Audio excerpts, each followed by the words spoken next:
저희를 설명해 주시는 거. 그는 늘 사람들의 이목을 끌었습니다. 똑똑해요. 말을 엄청 잘해요. 선생님은 진짜 좋은 대학 나왔어요. 외제차를 엄청 바꿔서 지성과 재력, 화려한 언변까지 갖춘 그는 이 귀한 예물들이 씨앗이 되고 목사 아버지를 두었기에 두터운 신앙심까지 갖춘 완벽한 남자로 보였습니다. 그런데 보통 간교한 놈이 아니에요. 상습적인 살고있더라고요. 저희만 해도 벌써 2억이. 두 달 반 만에 3억을 40억 쪽 가까이 돼요. 다 합해요. 수십억의 피해를 남긴 채 호련히 종적을 감추고 말았습니다. 쉽게 말해 그냥 대포차를 거래를 하는 거예요. 자기 말로는 뭐 차가 잘 있다, 뭐 어디 있다 그랬는데 다 거짓말이었던 거죠. 대체 그의 정체는 뭘까? 차는 국내에 잘 있고요. 안 보여줄 거예요. 그냥 안 보여줄 거예요. 슈퍼카와 함께 사라진 목사 아들, 그 행적을 투적해봅니다.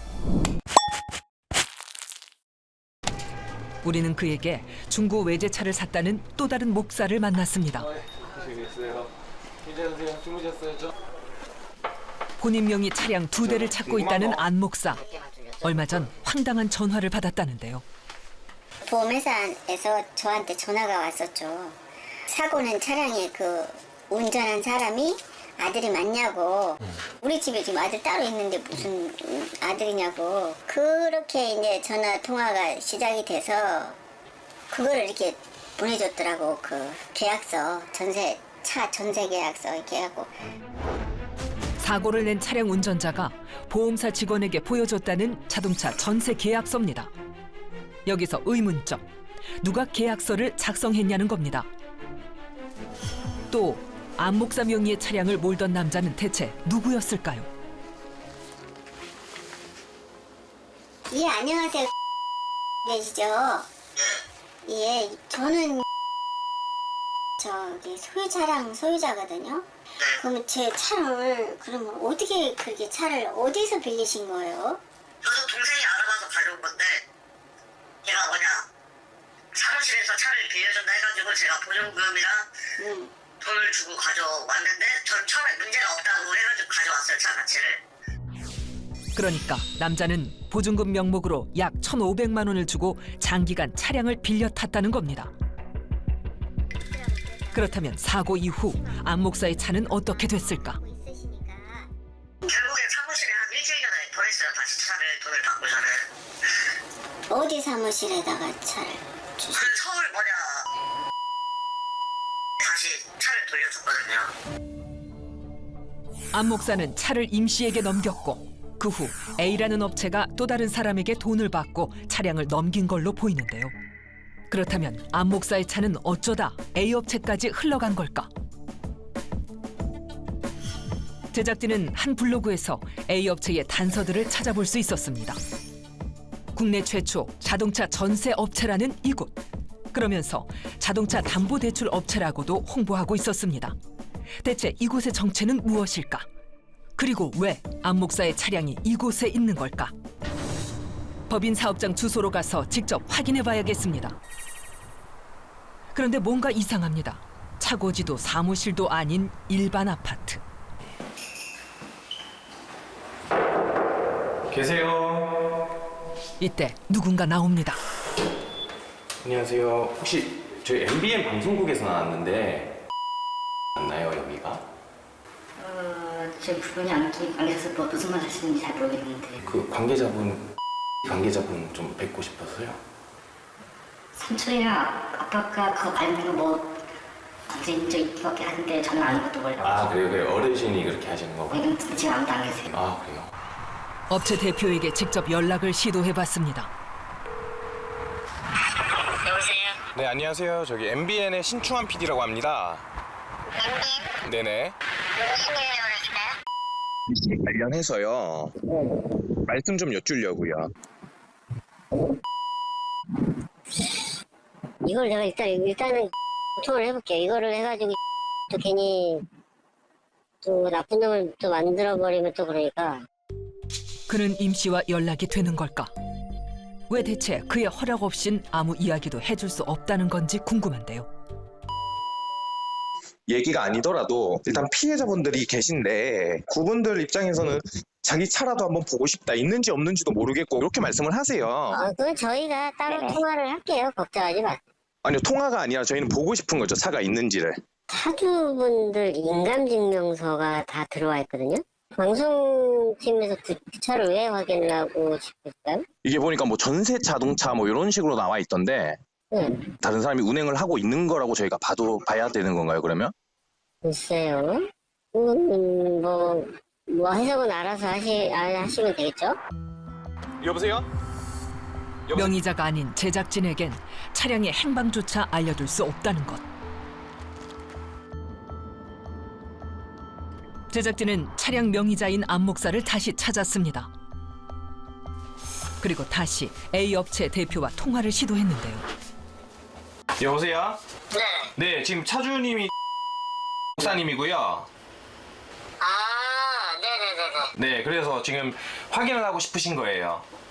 잠깐 다시 바꿔줘보세요. 네, 다 같이 듣고 있습니다, 지금. 그냥 취지님이 그냥 차 돈 안 주고 찾아주신다 그러셨어요? 아니요, 그렇진 않고. 중간에 누가 개입을 해서 이 차를 정리를 하시려고 하시면 안 돼요. 저희가 차를 그냥 뭐 차를 보여주세요 하고 보여주지도 않을 뿐더러 그런데 또 말이 바뀝니다. 이번엔 차량 명의자에게도 차를 보여줄 수 없다는 겁니다. 그러면 차가 있긴 있는 거예요. 아니 그게 국내에 잘 어딘가에 잘 있어요. 외국으로 배 타고 안 나왔으니까 걱정 안 하셔도 되고 그 차를 볼 수도 없다는 말씀이시죠? 안 보여줄 거예요. 그 특별히 이유가 있나요? 그냥 안 보여줄 거예요. 그렇게 끊어진 전화. 안 목사는 지금 속이 타들어가는 것 같습니다. A 업체는 어떤 곳일까? 제작진은 어렵게 그곳에 대해 잘 알고 있다는 익명의 제보자를 만났습니다. 10여 년 전부터 업체 대표와 인연을 이어오고 있다는데요. 무슨 어떤 회사예요? 쉽게 말해서 자동차 전세라고는 하는데 일단 타인명의 차를 어쨌든 그 대표차 사이트에 올려갖고 그 사람들한테 팔아요. 결과적으로 자기네가 명목적으로는 관리를 해준다고 하지만 그냥 시중에 그냥 대표차를 거래를 하는 거예요. 그러니까 개인 명의의 차량을 대포차로 판매하고 있다는 겁니다. 게다가 남자는 임 씨에 대해서도 들어본 적이 있다고 하는데요. 영어학원이라고 하는 사람인데 주변에 그렇게 차를 넘겨달라고 하는 사람들이 많아서 그걸 다 받아서 자기한테 정리를 했다고. 그런 차들이 다 넘어가더라고요. 제가 뭐 한 10대는 되는 것 같더라고요. 10대? 네. 10몇 대는 무조건 최소 10억은 넘어요. 제가 봤을 때는. 차량 가격이 일단 제가 고가차예요. 대형 세단급이고. 그리고서 제가 알기로는 대당 얼마씩 받았다고 했어요. 제가 물어봤어요. 자동차 담보 대출 업체라는 곳은 어떤 곳입니까? 네, 일단 말 그대로 자동차를 담보로 해서 돈을 빌려주는 업체입니다. 특히 이 자동차를 담보로 잡고 이 자동차 관리하겠다는 명목으로 이자를 좀 많이 20% 이상 좀 받는 것으로 알려져 있는데요. 한편 이 업체 전세카라면서 이 렌터카를 하는 이 업체 홍보하는 글도 지금 블로그에서 확인이 되고 있는 상황입니다. 일종의 이 보증금, 전세금을 받고 차를 빌려주는 건데 쉽게 얘기해서 지금 피해자들의 차량이 렌터카로 이용이 되고 있는 것으로 추측이 되고 있습니다. 그러면 이게 합법적인 렌터카 업체예요? 제가 판단할 때는 합법적인 렌트카 업체라고 보기가 좀 어려워요. 왜 그러냐면 기본적으로 이제 허가 조건이 있어요. 허가 조건을 하려고 그러면 차는 50대 이상 소유해야 되고요. 그다음에 차고지가 별도로 있어야 돼요. 그다음에 그 업무를 보는 별도의 사무실을 갖추도록 이렇게 돼 있거든요. 그 부분 때문에 이거는 아닌 걸로 지금은 추정이 되거든요. 일단은. 이게 뭐 정식 등록된 업체냐 아니냐는 조금 더 확인해 봐야 되겠습니다만. 근데 어쨌든 이 업체는 나는 그 임 씨로부터 합법적으로 계약을 맺고 차를 넘겨받은 거다. 이런 주장인 거죠? 네, 그렇습니다. 하지만 여기서 좀 안타까운 점이 하나가 있는데요. 차주인인 목회자들이 이 인감증명서와 위임장을 이 임 씨한테 건네준 것으로 지금 확인이 되고 있습니다.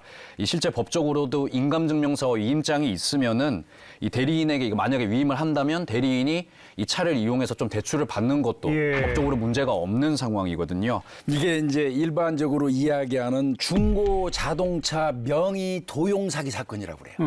여기 이제 일정한 패턴이 있는데요. 첫 번째는 당신이 투자한 돈으로 내가 렌트카 같은 거를 사서 그걸 가지고 그 상당히 많은 이득을 올릴 수 있다 하면서 명의를 빌리는 거예요.